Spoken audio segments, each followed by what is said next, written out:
and my theme for 2025 is...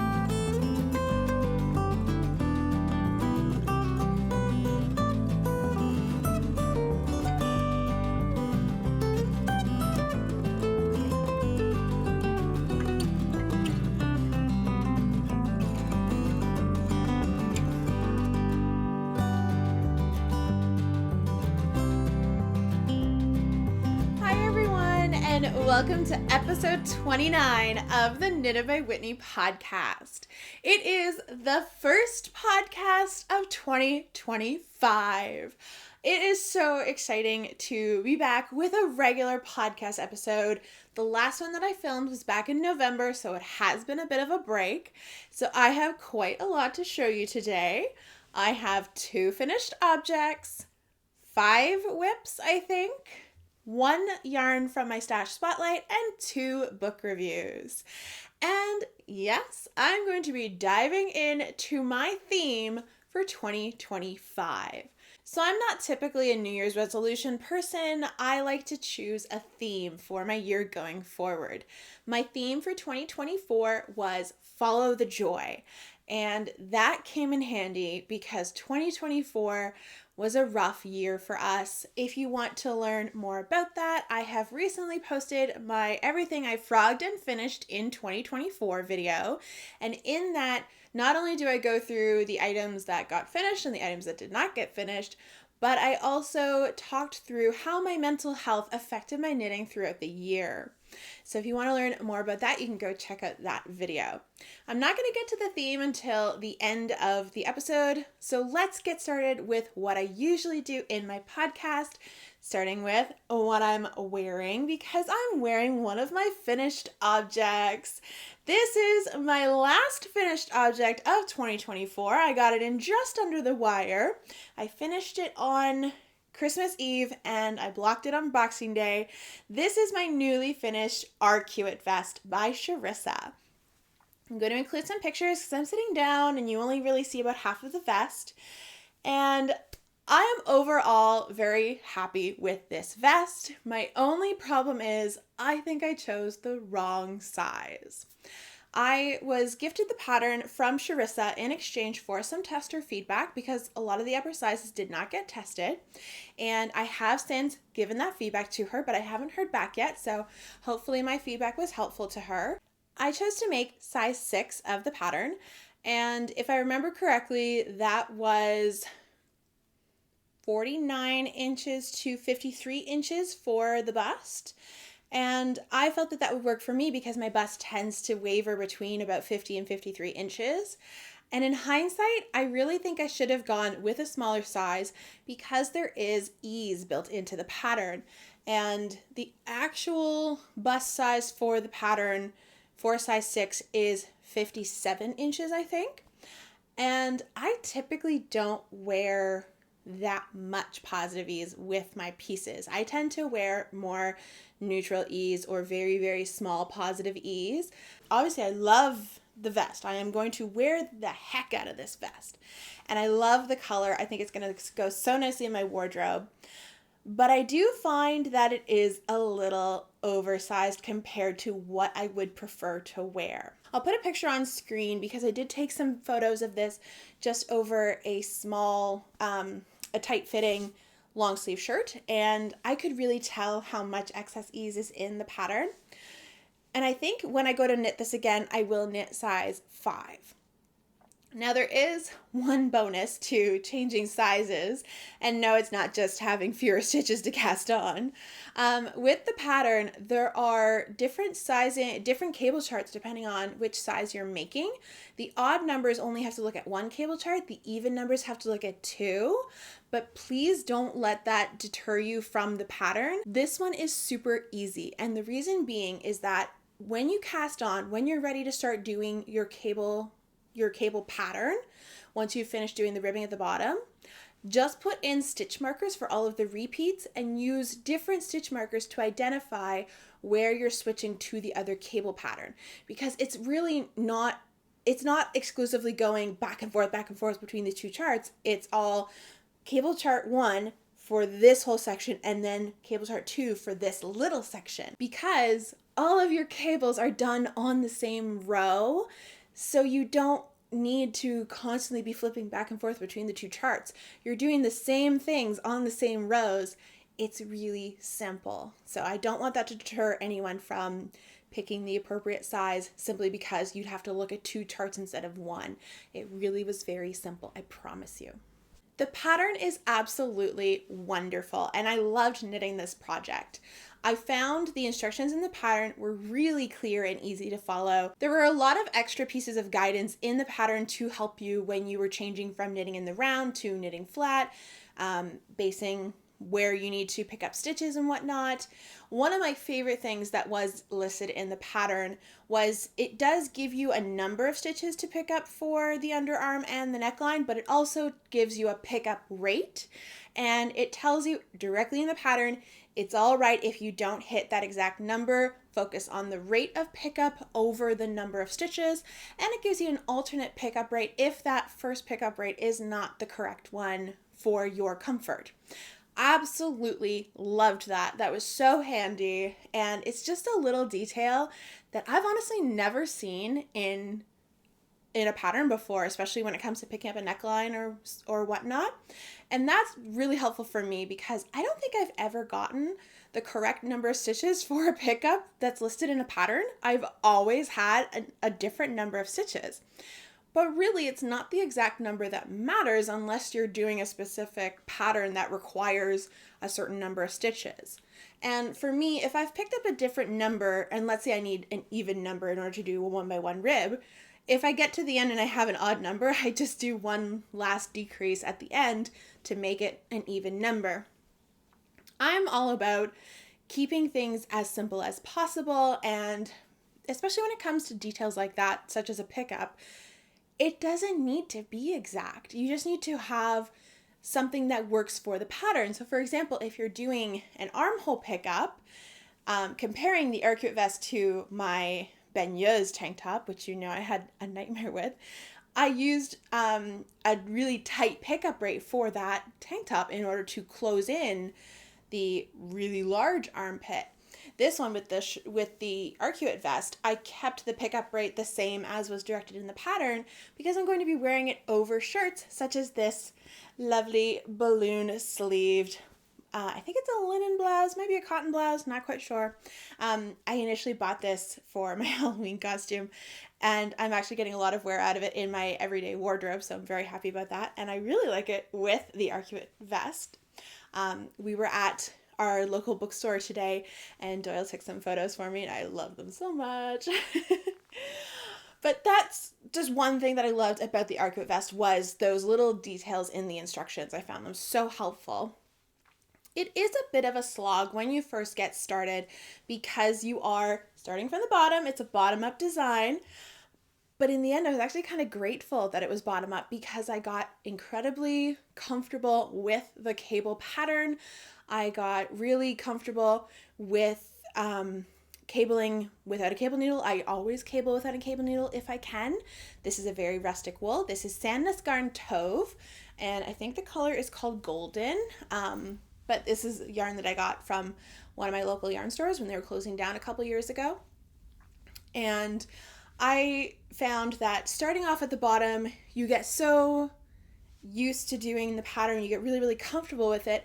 It does take a long time, I'm not gonna lie, but by the time you get to where you split for the front and the back, once you start doing these pieces all separately, it just flies. So instead of doing all of those small pieces first and then doing it in the round and the body second, that would make it feel like a longer pattern, to be honest. And I didn't really mind doing it from the bottom up. Just another little thing that made it kind of feel like a slog at the beginning is that the ribbing is all done in twisted rib, which, personally speaking, I don't particularly think the look of twisted rib is any better or worse than regular rib. And considering it's a little more tricky to do, when I go to knit this again, I'm definitely going to do just regular rib. I don't think it needed the twisted rib.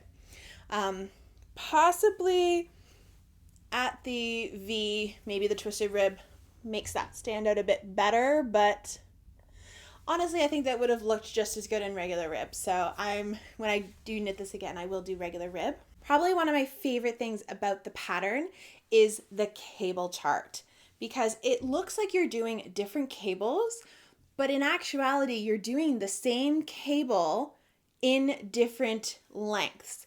And that's what makes it look like different cables.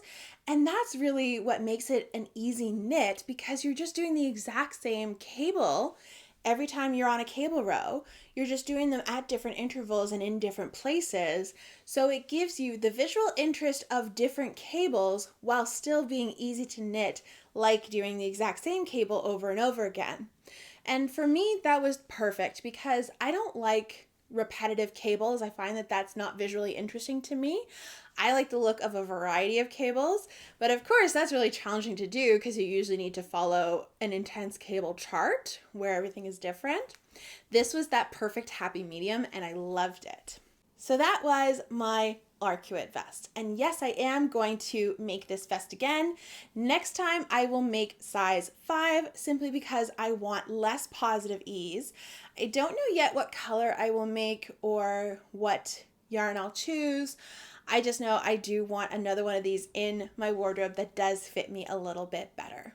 I checked the tag on my shirt when I switched into my second finished object, and it is half and half cotton and linen. So I was right on both counts. But here is my second finished object, my Lento sweater, which I was knitting for my Christmas sweater this year. And I finished it just in time for Christmas. I finished this one, I think, on maybe the 19th or 20th of December. So I did have a couple of days in between finishing this sweater and then getting ready for the holidays, because my family gets together on Christmas Day, so I did have a nice little break in between finishing the sweater and then getting to wear it for Christmas. I will put my family's Christmas photo right here. We have a fun tradition of every Christmas we take a photo of us all wearing the same color, and typically we choose that color based on which of my handmaids that I want to wear. This year it was this beautiful cranberry red. Although technically this is not a cranberry red, this is raspberry cordial. The yarn was very kindly gifted to me by Fleece Artist Handmaiden, and it is Handmaiden Whisker, which is this Aran weight fuzzy yarn. It is a combo of mohair, wool, and nylon, and it is incredibly soft. I will probably keep this on for the rest of the podcast because it's just so soft. It's like a warm hug, but it's incredibly light. I think the sweater in total only weighs about 200 grams because it's really that light. I knit size 6 for this pattern, and that is a different size than what I knit before. When I made my purple Lento sweater, I chose size 5, and the reason that I did that was because I was very short on yarn. I was trying to make the sweater work with just 2 balls of Hedgehog Fibers Kid Silk lace, and I could make the pattern work as long as I only chose size 5, which in hindsight was not the best size for me, because I find on my purple sweater, because the yarn on the sleeve gets stretched so much from trying to fit my very large upper bicep, that all of the mohair has worn out from underneath the bottom of the sleeve. So I knew I wanted a larger size for this one with the red whisker yarn. So I did choose size 6. I do find that it is It's a little more oversized than I would like. I did block this, and although it was still nicely fitting after I blocked it, I find that after I wore it for Christmas, it did kind of stretch out again. So it has more positive ease than I would like, but it is going to essentially be my very cozy, light, fluffy sweater. So I really don't mind that it has stretched out a bit. That's totally fine with me.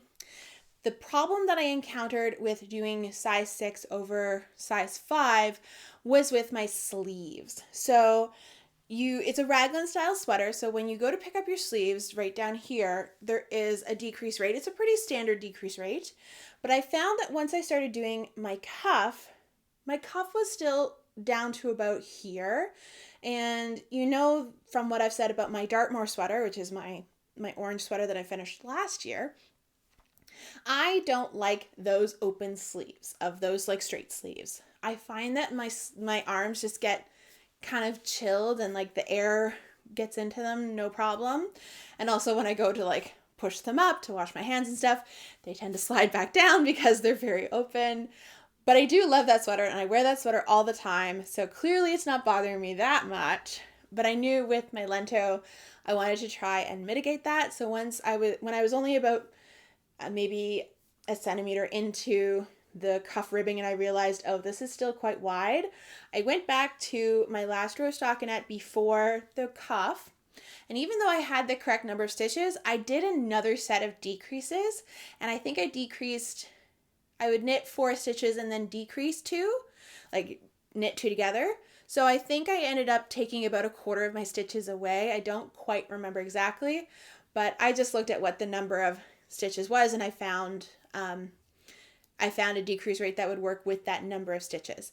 So it's really hard to tell, but there is just like a slight dip in right at the point where you switch from the stockinette to the rib, and that's where I decreased those stitches, but I don't mind it at all. And I did get some really nice fitting cuffs.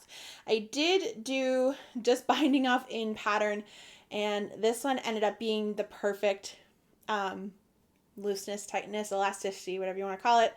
This one I was a little tighter when I did it, so I might have been maybe I was watching something on TV that was a little stressful, but they're not exactly the same, and I really only noticed that when I go to push them up. This one struggles to get up this far. This one goes up perfectly, so I do wish I'd made this one a little looser, but I don't care to go back and fix it because I can push them up high enough to wash my hands. That's really all I care about. So I absolutely love this pattern. This is definitely one of my favorite patterns, but it has helped me to take a look at what I've made in the past year, couple of years really, and I think I want to try out some different constructions, which it's funny that I'm saying that now because I do have another raglan sweater in my whips that I'm going to be talking about, but I think I want to try and do more round yoke sweaters and some dropped shoulder sweaters this year because I do have quite a few raglans, and I really feel like I should try doing more circular yokes and drop shoulders and see if I like those better on my body. I have very sloped shoulders, and I find raglans, they're fine. Like they just go straight, they're going down at an angle.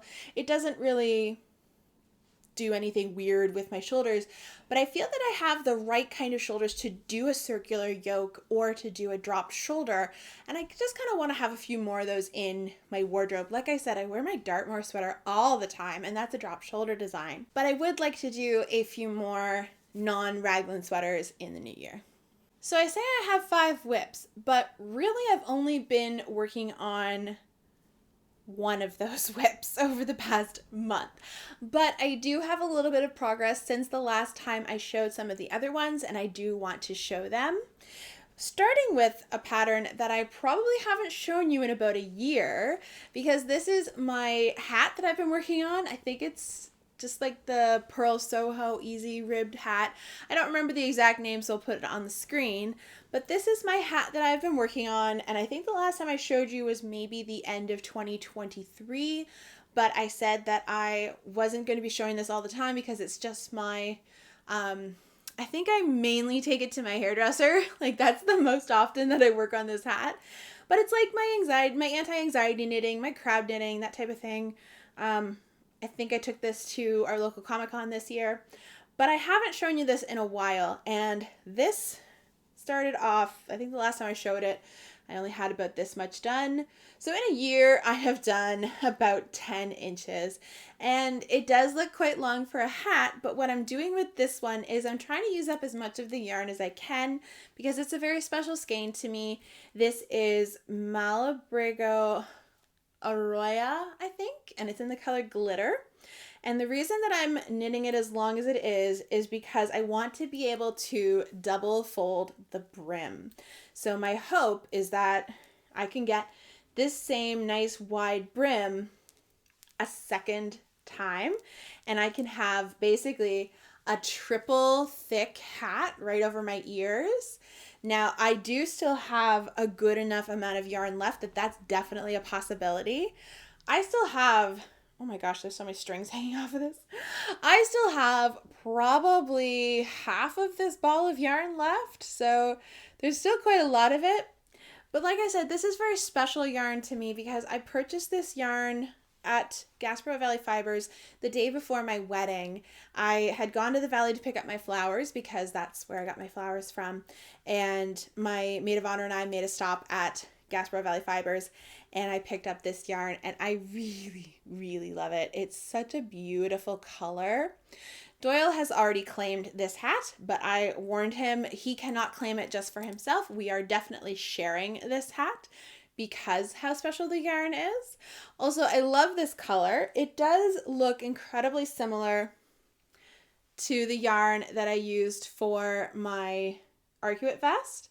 This is just a superwash merino, and this is just a 100% non-superwash rustic wool. So fiber content is slightly different, but the colors are very similar. And I'm just very excited about this hat. If I only fold the brim once, I can try it on without it coming off of the needles. But right now it kind of looks like a Spinelli hat if you were a Recess fan growing up. So right now I would be at the right part to do decreases in the brim if I only wanted one fold of the brim, or sorry, decreases at the crown if I only wanted a single folded brim. But I do want that double folded brim and I know I have the yarn for it. And I think it'd be really fun if I didn't want to do the double folded brim to have just an extra long folded brim. I think that would look kind of cool and just have like so much coziness that far up. So this is going to continue into 2025 and it's definitely a project that I have no set deadline for. I don't care when it gets done. This is just my when I go to the hairdresser knitting, or if I'm going somewhere that I know I'm going to be in a crowd and I just want to have a little something to work on just to keep my anxiety at bay. This is that project for me. So I just thought I'd give you another quick update of that since I think it has been about a year since I showed it. So I didn't anticipate that I would be changing so much in this podcast episode, but my next pattern that I want to show you, I only have the yoke done and I don't think it would sit right over my frilled blouse, so I just put a white t-shirt on. But this is my second go at the Bibliophile 2. So if you've been with me for a while, you'll know that this is one of the projects that I worked on last winter, and if you watched my Everything I Frogged and Finished in 2024, this one did not get talked about, and this is definitely one that I frogged. But I mentioned at the end of that video that I had forgotten 2 of the patterns that I frogged, and my video was already so long that I didn't feel like going back and adding them in, and I knew that I would be talking about this one in today's podcast episode, which is coming out fairly recently after the Everything I Frogged and Finished, so I wasn't worried about not including it at the time. The other one I'm going to talk about at another time. I'm thinking I might do Frog or Finish February, but I haven't decided yet, so if I do talk about it, that's going to be one of the ones that I include. But I did want to take another stab at the Bibliophile 2. I had problems with this pattern not just because of my mental state, but also because the pattern did not fit me well. I'll put a picture on the screen here of what it looked like the last time that I made it, and I reached out to the designer, Alicia Plummer, telling her of my sizing and fit issues with the pattern. I met gauge perfectly. I chose the size that was correct for my bust size, and I was having these issues because of how the yoke increases were done, as well as the lack of underarm stitches. So as scary as it was, I did reach out to Alicia to share with her my feedback, and to my joy, she was so kind. She was so receptive to the feedback. She was really happy that I reached out to her.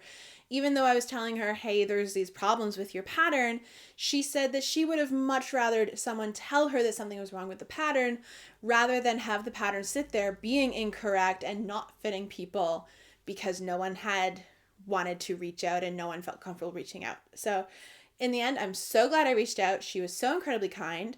Not only did she completely rework the pattern, she also included me in her redesign of the pattern and got my feedback so that hopefully it will fit those upper sizes so much better than the original version of the pattern did. So let me toss this on and we'll talk about it. I was working on this over the past week, so the weekend between Christmas and New Year's, and just last night I finished my double crew neck. I did it a little longer than it says in the pattern. I'm not quite sure if I like that. Partly it's a little longer because when I got to the length that you need to do it in the pattern and I folded it down, it didn't feel very tall. But now I'm thinking it feels a little too tall. So I think I'm going to go back and rip out that extra 1/2 inch, but I'm going to wait to do that until after I split for the body and sleeves. Because the reason that I did the neck now is because I like to have the neck of a pattern done before I split for sleeves and body if it's top down, because that will make it fit. Like when you go to do the split, you'll be able to get the best idea of how the pattern is fitting you with that neckline done. Because for a lot of patterns, not necessarily this one you picked up every stitch, so it wasn't like you were cinching in the neckline, but I do remember it with a pattern that I made for my husband. The neckline was way out to here, but once I added the neck, the hood that went with that pattern, it brought the neck in so much, and that changed the fit of the yoke, particularly with the yoke depth. And I want to make sure that I get the right fit for the yoke depth for this pattern when I split for my body and sleeves, and that means that I had to do the neck before splitting, which I don't mind. It's a nice break from doing all those yoke increases. Once you get to this stage, I only have like maybe 10 or 15 more rows to do. This is the part where the yoke increases tend to take the longest, and you're just going on and on and on. So it was nice to go and do a cute little in the round section that was not as many stitches and the rows would go by faster. And I switched it up from doing stockinette to rib because that's what you needed for the neckline. But now I just finished that last night and I'm really happy with it, other than I think it might be a little too high, but I can easily go back and fix that. So now I'm pretty sure that I know how this is going to fit me, and you can tell compared to what my original one looked like. If I can, I'll try and like scooch off to the side so that I can have part of that photo here and myself here. You can see the difference in how the yoke is fitting. So my original one was all puckered up by the neck because you started your compound raglan increases at the neck rather than at the split. This one does not do that. This one, the compound raglan increases are actually done partway through the yoke, which is different than what I've encountered. And I think it's going to be okay. The only thing I noticed is that you can kind of tell where they are because they kind of move the raglan line from being straight to kind of bowing out a little bit right here. It's a little noticeable on this one too. It's right here. I especially notice as well, you can see the holes of that raglan. I'm not super happy with that, but small price to pay for getting a well-fitting yoke, in my opinion. And overall, I am really happy with this sweater. I'm feeling much happier about it compared to the fit of the original. I just won't know for sure until I go to do the split and I do those underarm stitches, and then I can get my first full yoke try on with the sleeves ready to go and everything like that. And I'm feeling really positive. I think Alicia has done a lot of good work to fix this pattern, and I'm excited to keep going and see how the rest of the pattern fits me. And I really would like to get this one done in the wintertime just because I love these wintry pastels, and I think this would look so pretty being shot against a snowy background. And before I forget to mention, the yarn is Loops and Threads Rainbow something. And it's one of those one-offs that they come out with once a year that if you don't get it then you'll never get it. So unfortunately this yarn is now discontinued and you can't get it anymore. But I just couldn't remember what the yarn was. I do remember the color, I think, is like blush, mint, sky blue, something like that, because those are the colors of it. And it is a gradient yarn. So it goes from pink to green to blue and then back to pink. And I have chosen pink yarn for the collar because even though the back started with blue, the front has these two parts of a stripe of pink going across. So I wanted to keep that going with the neckline and kind of make it look like that stripe was continuing across. So that's why I chose to do pink for the neck. Also, I think the pink looks really nice against me. I don't have the best lighting right now because it is late afternoon in the wintertime and I do have a light on in front of me. So like colors might not be exact, but I do think that this looks really nice against my skin tone. My third whip that I would like to show you is another one that I only have the yoke done, but this is my souffle. Let me get it on and we can take a look at it. The fit is just a teensy bit awkward right now because I only have one row done after the split. So I have just one measly little row there. And this doesn't look a heck of a lot different from the last time that I showed it. But I do now have my ruffle added. So this is the souffle pattern by Laura Penrose, and this one I think I am making size 7, which is the size that I've made for my previous two versions, but this is going to be my first ever long sleeve version, and I'm very excited about it. I am making this to copycat a store-bought a store-bought blouse that I have that doesn't fit me anymore. And I am using a beautiful yarn combination. I'm so in love with my yarn combo. I'm really excited to get back to this pattern because I put it off to the side while I was working on my Lento sweater and my Arcuate vest because I really wanted to get both of those done by the end of 2024. And this one I don't really want to get done until the spring. However, I do have a slight fire under me for when I would like to get this done because I would love to wear this at the cherry blossoms. And the cherry blossoms tend to come out at the end of April, beginning of May. So I'm giving myself about 4 months to do a body and 2 sleeves.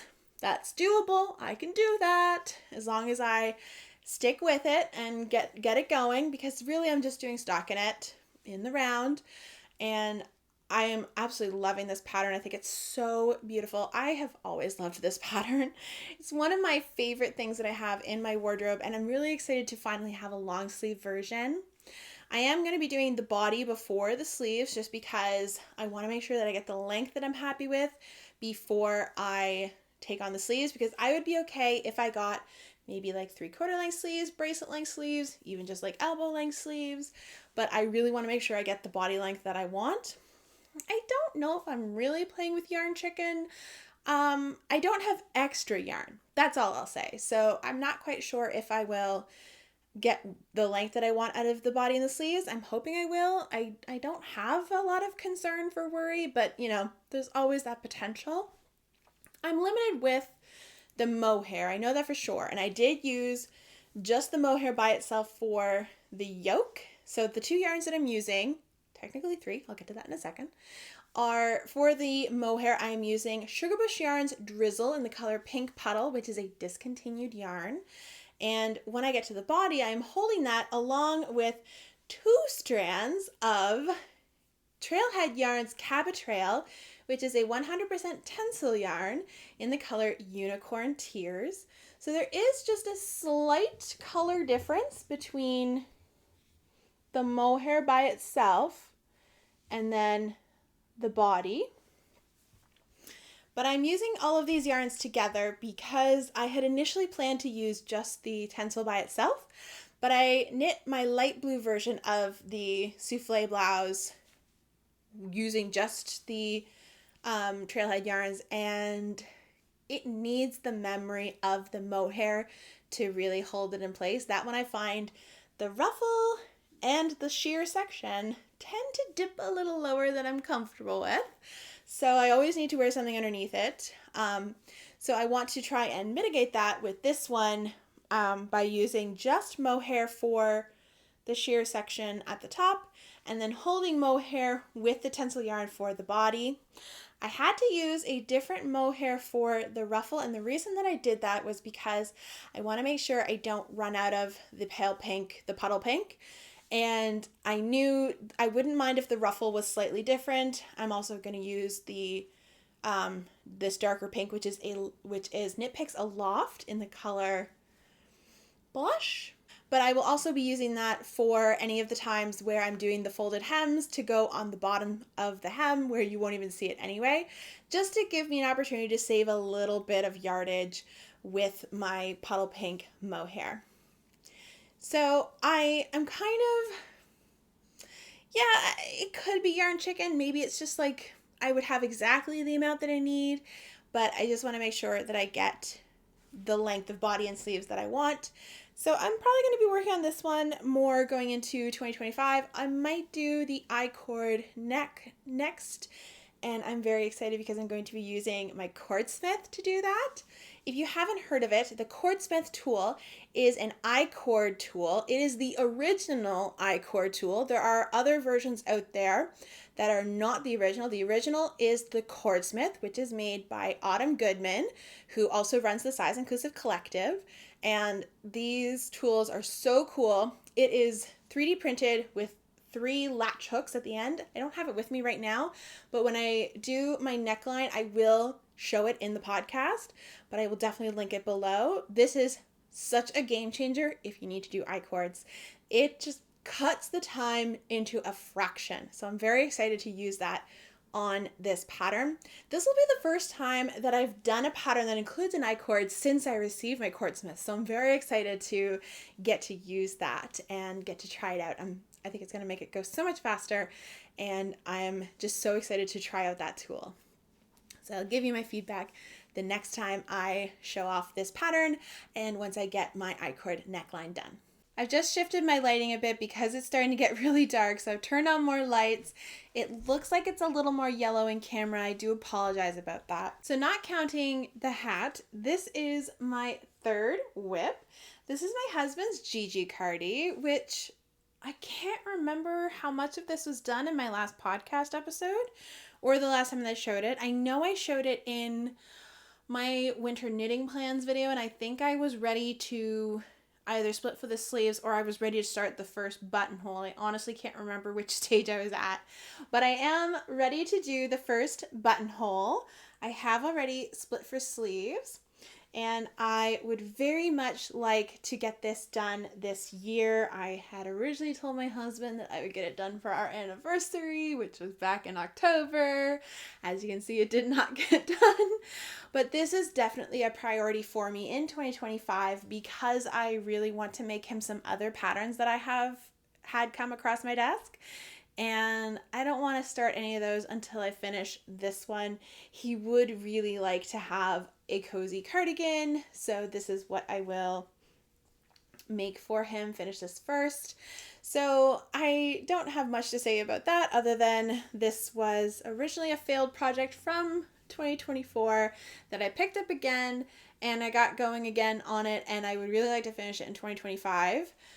Again, it's the Gigi Cardi by Knititude, and the yarn that I'm using was gifted to me by Hobie in exchange for doing a marketing campaign for them on Instagram last year. And it is their upcycled alpaca blend. I don't remember the color. It's just one of their main gray colors. And although I was originally pretty happy with the yarn, the more I work with it, the less happy I am with it. So not my favorite yarn. Definitely not what I was hoping for my husband's cardigan. If you want to hear more about the debacle of that, you can check out my Everything I Fried and Finished in 2024 video. My last whip that I want to share with you is one that technically doesn't have any more done on it since I stopped working on it in March of last year. And that's my Care sweater by Rebecca Clow of the Crayabea. However, I have now joined for the round and I am all ready to start the collar work, so I can put it on and show you what it is like so far and tell you why I haven't done anything on this, but that I'm all ready to get going on it next. Now, this is a drop shoulder pattern that has a band of colorwork going across the bust as well as on the two sleeves. And the reason that this doesn't have any colorwork on it yet is because I was originally going to use some very special yarn to me. I bought it from the wool shed before Liv passed away in 2023, I think. And I was saving that. It is a beautiful royal blue. I do still have some of the matching mohair, which is this. This is the color Lithadora. Unfortunately, you cannot get this color anymore. And the reason that I stalled on this project, first of all, was that I got pneumonia in March of last year and I had very severe brain fog and I was not capable of starting the color work at that time. But also, I knew from doing my swatch that this yarn just bled blue like crazy. And I was so worried about that coming off on this really pure white. So this combo of yarns is Lismore Sheep Farm, and it's just their like singles base in bleached white, held with a strand of Aloft from Knit Picks in their color white. I was petrified that if I continued with the blue that I was going to get major runoff onto the white. So what I did was I rinsed both the mohair and the Superwash Merino. The mohair was fine. I did one rinse and then no more blue came off of it. For whatever reason, the merino is just holding on to that dye, and the more I rinse it, the more it comes off, but it will never stop runoff. So I will still use that yarn. I will use that yarn by itself. I have no problems using it by itself and getting a little bit of blue on my skin. That doesn't bother me. What bothered me was the chance that I would not have a pure white and blue sweater. I would get a mottled light blue and then dark blue sweater. So I did pose a question to Instagram and I gave them a couple of options of what I should do instead, because I had a couple stash options I thought about using, but in the end I stuck to my vision. I really wanted this blue and white. I wanted that China blue and white combo. Growing up, my parents had these dishes that were really bright blue and white, and I always loved them. Loved the combo of a royal blue and a pure white. So I went to my local yarn store and I bought some commercially dyed. Oh, I threw that at you. I bought some commercially dyed blue yarn, and this one doesn't have the label on it. The other one had the label on it, but it is Jamieson and Smith of Shetland, and this is pure Shetland wool. It's rustic, same as this, rustic wool. So great combo, rustic wool and mohair, rustic wool and mohair. But I also did a little swatch and I wet blocked it to see if I would have color runoff. Not a single bit of runoff. Hold that a little closer. So I know now this will not bleed. I'm ready to keep going with my project. Now this is a little bit of a darker blue than the mohair. Doesn't bother me at all. I think together it's going to be beautiful and it's really going to give me that vision that I had. Of course, when I pull it back here, because I've got like a yellowy light, it's making this look really dark. It's not that dark. When I hold it up, that's the true color. So I'm all set to keep going on this project. I have kind of been working on my bibliophile 2 the most, simply because I want to get to that split of the yoke so that I can be sure that the pattern is going to fit me. Once I do the split of the yoke, I will be prepared to set that aside a bit and work on this, because I have been craving things that are not plain stockinette. All right, I'm back to my lento because that rounded up all of the whips that I have been working on / am going to be working on very soon. And now I am ready to share my stash spotlight yarn with you. So I'm a little trepidatious to share this yarn because with it comes an intended plan. And I don't always stick to my plans, but I'm hopeful that I'll stick to this one. And it's because I'm planning to use this yarn to knit a pair of socks. Yup, I said it. Let me show you the yarn. This is Bumblebee Acres Fiber Farm DK Weight Swishy DK in the color Azrael Shadow Singer from her ACOTAR collection. And this is a brilliant combo of that bright, bright blue with this almost purpley brown and then pure black. So I think the color is coming across quite nicely on the screen, even though I'm dealing with these yellowy lights. But I feel like I'm in a bit of a blue era right now. This is very similar to the blue that I'm going to use for my care sweater. But I want to use this yarn for a pair of socks. And specifically, I'm going to be making, I might not get the name right, I think they're the Bear Paw socks by Andrea Mowry. They are toe-up ribbed socks. And the reason I'm doing that pattern specifically is that I wanted a ribbed sock because I've heard that ribbed socks fit much better because of the elasticity of the ribbing. But also, I wanted to do toe-up for 2 reasons. First of all, that's the only style of sock that I have done so far, so I feel more comfortable with that. But also, I want to split my yarn in half and just be able to knit until I run out of yarn. I don't want to worry about how long I can make the cuff, how long I will be able to go until I run out of the yarn that I will need for the second sock. I don't want mismatched socks. I do not like mismatched socks. So I want to that match. And I want to be able to just start at the toe, make the foot length that I need, do the heel, and then just be able to knit until I run out of yarn. That makes me feel more confident taking this on. And they're DK weight. So this is a DK weight yarn. It means the socks won't take quite as long as they will if I was doing them on fingering weight. And I'm using this as a way of trying out socks again. And if I enjoy making these DK weight socks, I have a couple of really nice special skeins of fingering weight yarn that I would then do the DRK everyday socks, which are the same concept, toe up ribbed socks. And I'm actually feeling kind of excited about trying this. So if you've been with me for a while, you will know why this is a weird thing for me. But if you're new to my channel, I don't like making socks. I might be one of the only knitters in the world that does not like making socks. And I have knit 2 pairs of socks. I knit my husband a pair of surprise socks for his birthday in 2021, I think. And then I also knit him a pair of slipper socks for Christmas last year. The original pair of socks that I made him are too small, the foot length is too short, and the slipper socks are too big. Because both times I made the socks in secret, I did not get him to try them on. That was definitely a large part of why those socks didn't work out.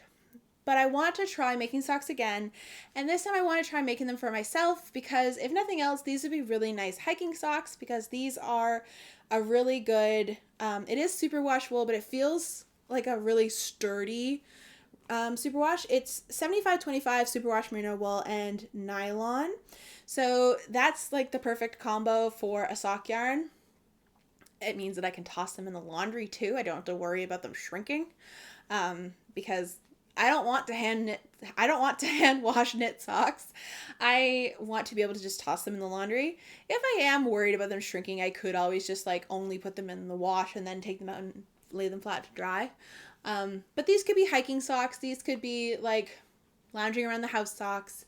And this yarn in particular is inspiring me to make them because I have this special skein in my stash, and it would be beautiful as a hat, but I really want to try making socks again. This is really inspiring me to do that. So that leads me into my 2025 theme. And I feel like now is the right time to talk about it before I get into my book reviews, because it's related to the sock project that I want to do and my whips that I have coming up. And my theme for 2025 is focus. This has been something that I have been thinking about for a while now. I usually start to ruminate about what I want my theme to be maybe in like the fall, and I really think about it for a long time before I settle on my theme, and usually my theme kind of chooses me, and really my theme has been choosing me all along. So my theme for 2024 was Follow the Joy, and that was super helpful for me last year because we had a really tough year, and I was able to keep that theme in the front of my mind.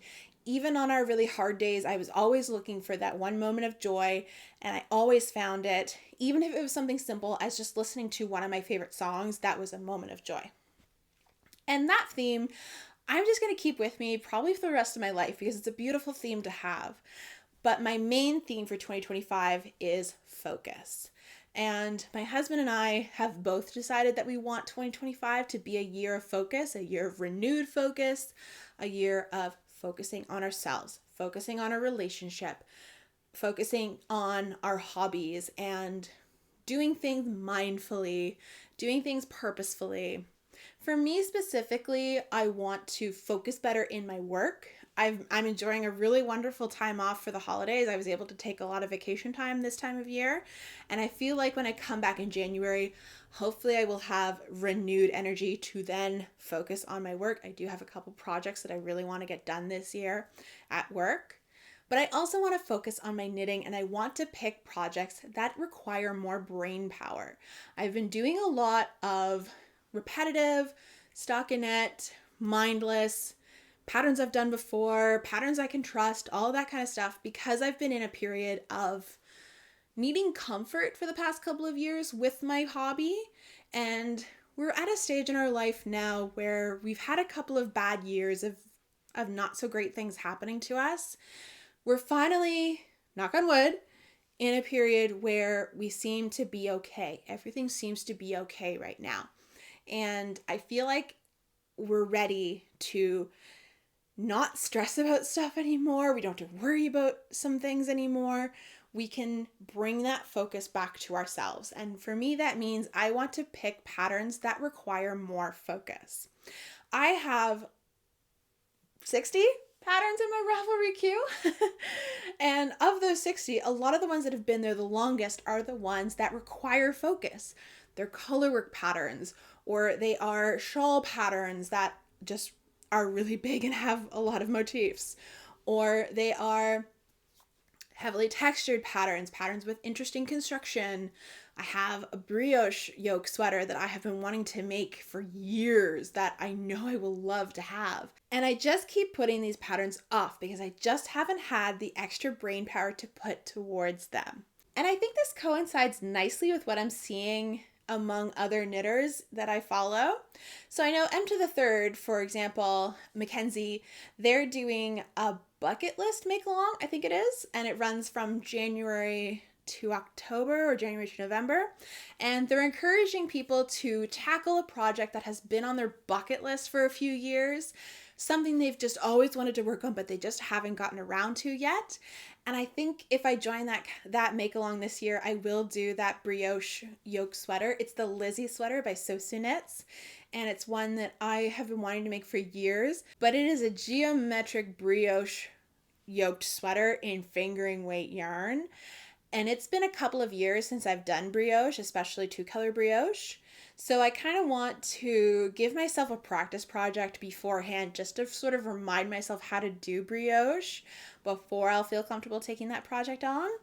So I have a brioche cowl that's been on my queue for a while. Maybe I'll tackle that before I do the sweater. But I do know that I have quite a lot of things in my Ravelry queue that require a lot of attention and a lot of focus. And I think that this is going to be the year that I tackle some of them. I also just want to be more focused and purposeful in choosing how I spend my free time. So I really want to focus on not doing mindless scrolling, not just turning on the TV and putting on a random YouTube video just because I need something in the background while I'm knitting something on stockinette.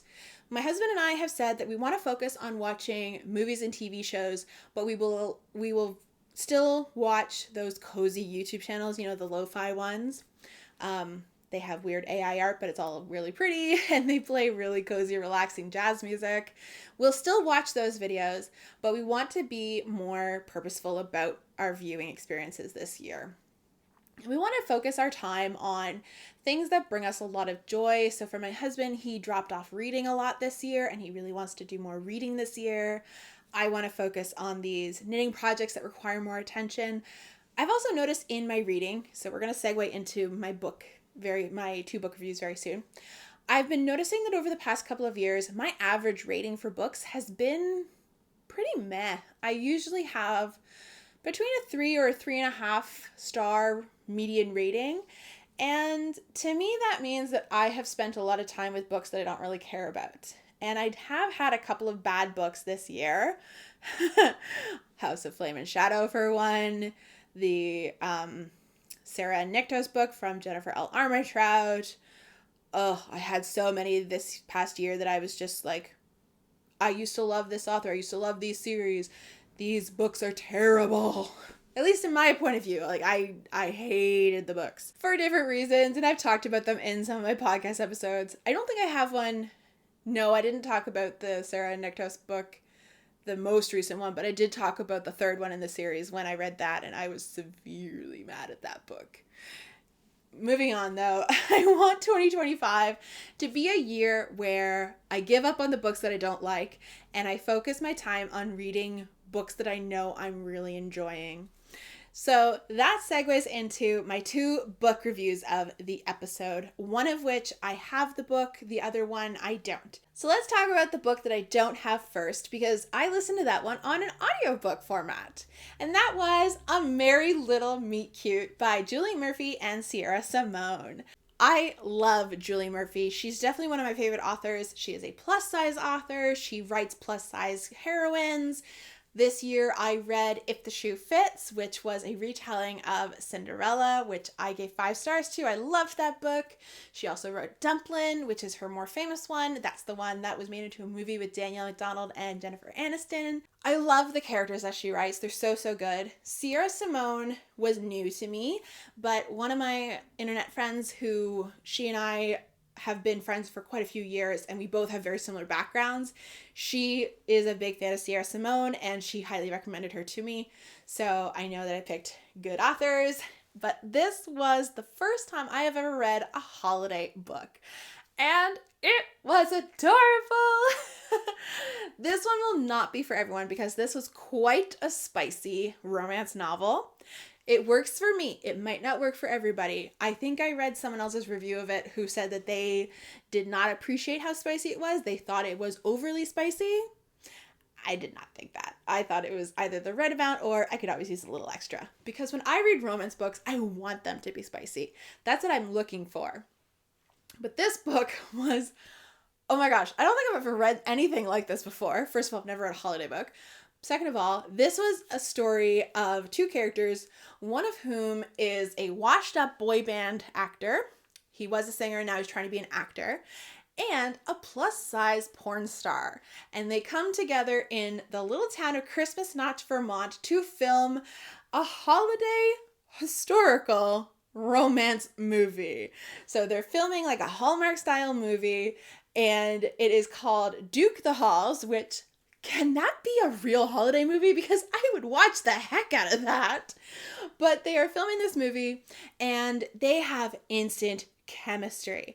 But they've both been told they need to be on their best behavior while they film this movie because this movie is being produced by what's called the Hope Channel, which is all about keeping things very modest, very family friendly. But of course, these 2 can't keep their hands off each other because they have instant chemistry. And it's just an incredible book. I loved all of the characters. I loved the main characters. I loved the supporting characters.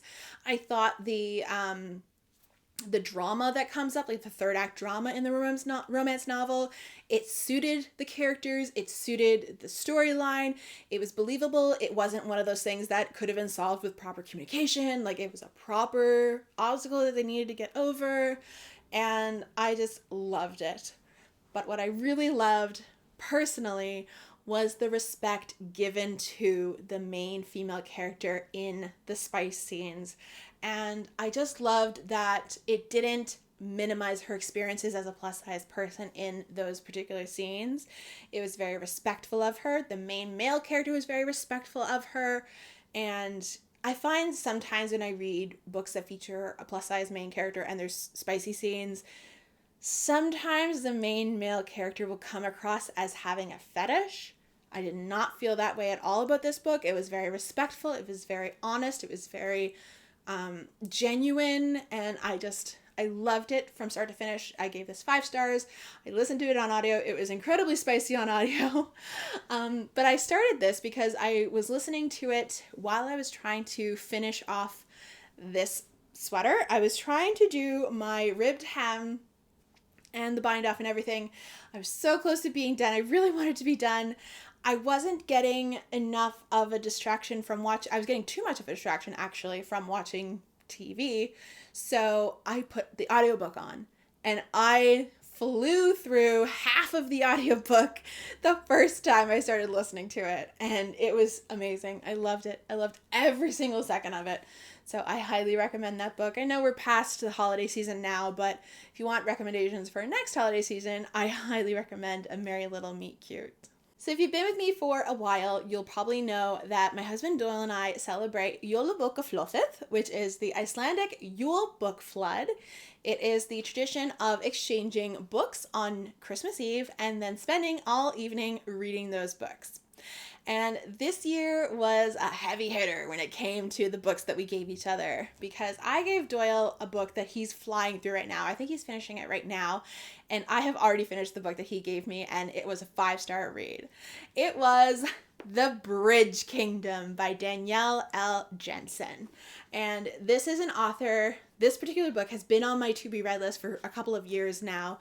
I think it was originally published in 2018. Let me just double check. Yes, originally published in 2018, and they have rebranded the covers and released new covers this year, 2024, because in 2025 there is a new book coming out in the series.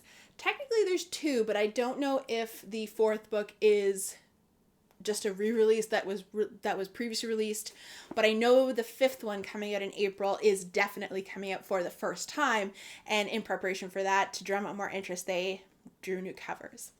I love these covers. I think they're beautiful, but I love the words inside even more. So this is another 5-star read for me. I loved this series. It has definite Throne of Glass vibes. The main female character, Laura, has been raised to be an assassin. She is the daughter of the king of a certain kingdom, and she is being married in an arranged marriage to the king of another kingdom, but under the guise that she is meant to bring down their kingdom from the inside out. But she is going there not as a bride, but as a spy.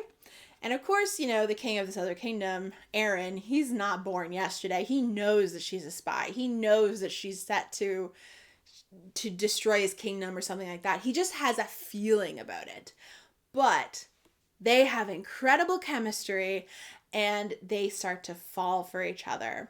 And this book just had me hooked. I could not stop reading it. I think I finished it in 4 or 5 days. Like, I finished it really, really quickly. And we immediately went to our local bookstore so that I could get the next book in the series. And I have pre-ordered I had to special order the 3rd book in the series because our independent bookstore that we love didn't have the 3rd one in stock, but I could special order it.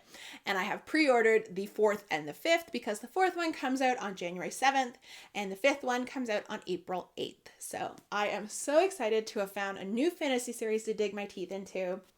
Definite like Throne of Glass, Sarah J. Maas kind of vibes, but also it's something totally different. And I noticed what it was when I was talking to my husband about it. It's a fantasy book that does not feature any magical creatures. All of the characters are humans. And I honestly can't remember the last time that I read a fantasy book that did not feature any sort of magical creature whatsoever. And I loved it. So, highly recommend this book. I'm really excited to get into the series. So I think for the next few podcast episodes, you will probably hear me going on and on about this series. I'm so excited to start the second one. Haven't started it yet because my best friend Molly and I did our annual book exchange, and I started the book that she gave me. I don't want to talk about it just yet, just because I'm very, very newly into the book and I can't really say much about it yet, but I'll probably give you a good review of that in my next podcast episode. And that wraps up this especially long podcast episode. I hope you don't mind. It has been about 2 months since my last podcast episode. I had a lot to share with you, and I'm really excited about what I have coming up soon, especially with my new theme for 2025 being focus. If you're new here, thank you so much for joining me. It really means a lot to me. And if you're a returning viewer, thank you so much for coming back. I really appreciate it. While you're here, it would help my channel if you could like this video, subscribe to my channel, and leave me a comment below. Let me know what you think about my theme of focus for 2025, or any of my projects that I shared, or my book reviews this time around. I'd love to have a great conversation with you in the comments. Thank you all so much for joining me, and happy knitting!